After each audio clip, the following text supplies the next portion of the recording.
Optin Designer also lets you split test. So you can have two different opt-in forms and you can compare which of the two is having better conversions.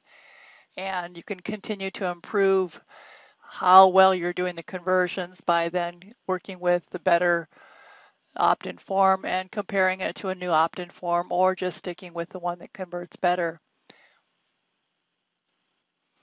Now, in order to do a split test, I'm going to need a couple opt-ins. So I'm going to create another one. Let's just call it opt-in number 2.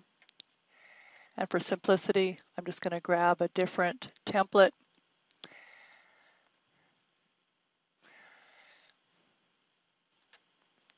There's one. And I'm going to save that. And then go back to my dashboard. So you can see I have two opt-ins. Now I can go to split testing, add a new split test, give it a name. No one else sees this. This is just for me.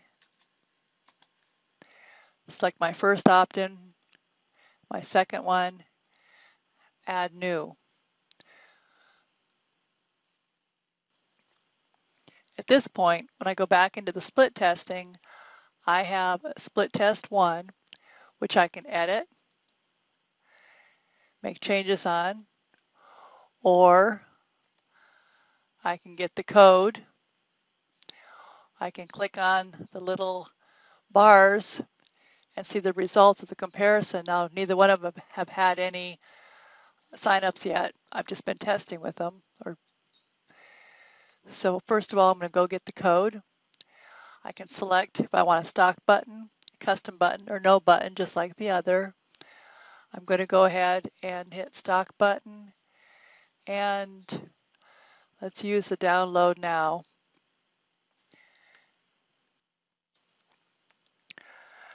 So I'm going to copy the split test code, paste it into my HTML, save it,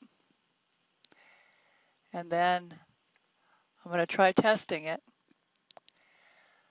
Dropping into my browser, download now, and I get this dialog. If I hit refresh, download now, I get the other dialog. Approximately 50-50 is how the division will be for the display. Now, this will let you take and compare. If one of them gets a lot more signups than the other, then you can take and start working with the one that has a lot more conversions. So that's what split test does. It allows you to test between a couple different opt-ins. I'm going to refresh again, hit the button again, refresh. Now, typically the same person is not going to be doing it. It's going to be different people, and some will get one dialog for the sign up for the opt-in, and some will get another. But once you get a significant number of views and a significant number of opt-ins, you're going to be able to tell if one is a lot more effective than the other.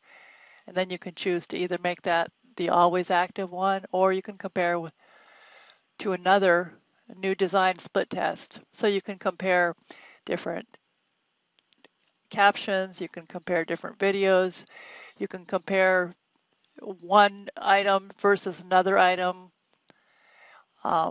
It's really up to you. You don't want to make too many changes between the two, or you won't know which is actually making a difference. But the effective marketers will do a lot of split testing to hone down and get the most effective opt-in form possible.